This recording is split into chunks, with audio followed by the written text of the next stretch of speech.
Learning English. Picture this, right? You're planning a major project with a colleague, or maybe a cross-country trip with a friend. Mm-hmm. And they ask for your input, but you realize, well, they actually have way more expertise, or they're already taking on most of the burden. Yeah, that happens a lot. Right. And you want to hand the decision back to them politely, without sounding like you're just dodging responsibility. It's like a really delicate balance between showing respect and, well, looking lazy. Welcome back to Radio Aikawa. Quick recap by Noelia, Lesson 67, Speaking Patterns, Choices 2, Letting the Other Person Choose, Polite. So today's mission is mastering how to gracefully give someone else the power to choose, balancing politeness with a deep respect for their autonomy. Here's the key sentence. That's for you to decide. One more time, that's for you to decide. This firmly puts the decision in the other person's hands.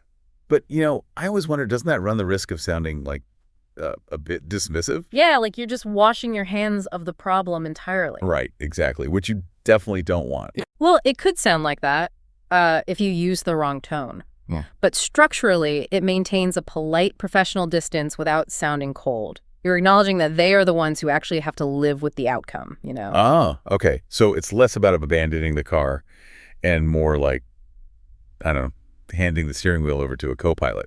You're actively trusting them with the navigation, not just jumping out the passenger door. Right. That is a perfect way to look at it. Instead of walking away, you're trusting them with the journey and clearly stating that their judgment is the one that matters most right now. Yeah, it's empowering rather than evasive. It really is. It's, super crucial for maintaining strong relationships. Here's the first phrase. The venue, the date, the guest list. I'll leave it all up to you. One more time. The venue, the date, the guest list. I'll leave it all up to you. This is a very mature, professional way to delegate a choice. Mm-hmm. Absolutely. You are calmly handing over the reins for the entire event planning process. Yeah, because the phrase, I'll leave it up to you, is a standard polite way to defer to someone else's judgment.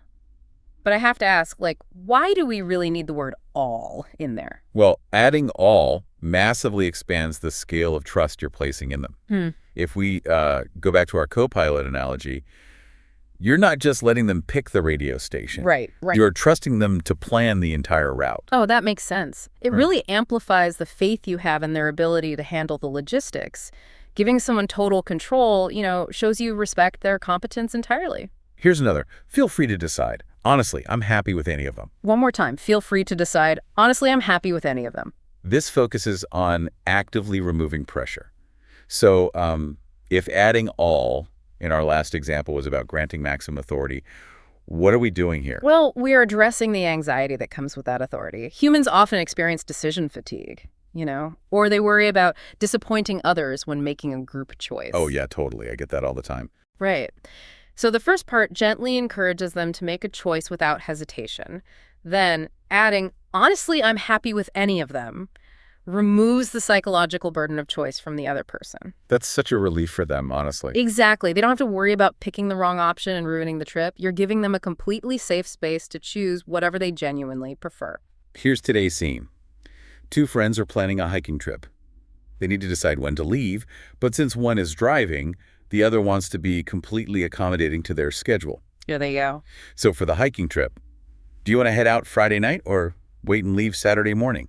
I'm flexible. Whatever fits your schedule works for me. You're the one driving after all. Then let's leave Friday night. We'll beat the traffic and catch the sunrise up there. Nice. I'm in. I'll pack my stuff Thursday, so we're ready to roll. This perfectly breaks down I'm flexible and whatever fits your schedule works for me as ideal tools for showing adaptability. Yeah, saying I'm flexible immediately short circuits any tension, right? It sets a really cooperative tone for the whole conversation. Totally. And following it up with that second sentence is the best way to defer to the person doing the heavy lifting, which, in this case is the driver. Exactly. But what I love here is how naturally the English flows into idiomatic territory. Oh, for sure. Beat the traffic is a vivid way to talk about avoiding rush hour delays. It paints a clear picture of winning a race against other commuters. Right, and ending with ready to roll adds this fun, energetic vibe that shows you're fully prepared for the journey. It just ties our whole driving metaphor together beautifully, don't you think? Oh, totally. Noelia has prepared 30 practical phrases for this lesson. You should definitely check out the pattern practice and original dialogue sections on the blog to really boost your active output and real-world fluency. Yeah, putting it into practice is key, and the link is in the description. So next time you hand over the steering wheel, ask yourself, are you just dropping the burden, or are you making it a genuine act of trust? That's a great thought to leave on. Thanks for tuning in, everyone. Have a great day, guys.